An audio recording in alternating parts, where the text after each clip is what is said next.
ڕێژەی توشبوون و مردن بە کۆرۆنا لە کەرکووک کەمی کردووە و ڕێژەی چاکبوونەوەش لە پەتاکە گەیشتۆتە سەر و لە سەدا 95. بەرزبوونەوەی ڕێژەی حاڵەتەکانی چاکبوون بە کۆرۆنا لە کەرکووک پێویستی بە بەدۆداچوون هەیە.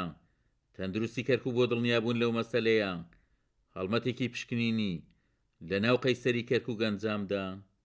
قيصرية كركوك لها أهمية كبيرة في ذاكرة كركوكليين لما لها من قەیسەری کەرکووک تایبەتمەندی خۆی هەیە لای کەرکووچەکان.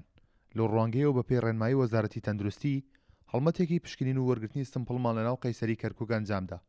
شانبەشانی هەڵمەتەکە و شاری تەندروستیشمان داوەتە هاوڵاتیان. لێرەوە ڕای دەگەێنین کۆرۆنا لە کەرکووک لەژێر کۆنتڕۆڵدایە و مانگی داهاتوو ڤاکسینی تایبەت بە کۆرۆنا دەگاتە کەرکووک. بە پێی دوو گرێبەست کە وەزارەتی تەندروستی بە بڕی 100 ملیۆن دینار لەگەڵ دوو کۆمپانیای بەرهەمهێنەری دانپیانراوی ڤاکسینەکەدا کردوێتی. ناو قەیسەری کەرکووکە تیمێکی تەندروستی کاری پشکنینی خێرا بۆ دوکاندار و هاوڵاتیان ئەنجامەدەن. ئامانجیە و هەڵمەتە جگە لە دڵنیابوون لە ڕەوشی کۆرۆنا بۆ شارکردنەوەی زیاتری هاوڵاتیانیشە.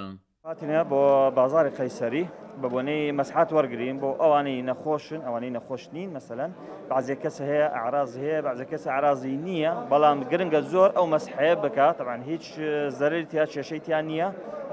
مەسحەکان طبعاً لە لوتەوە لە دەمەوە بێتن نەتیجەکەی دووەم ڕۆژ دەرەچێتن باشە ئەوەی پۆزەتیڤە تەلفۆنی بۆ ئەکرێتن نەتیجەکەی نەپێی.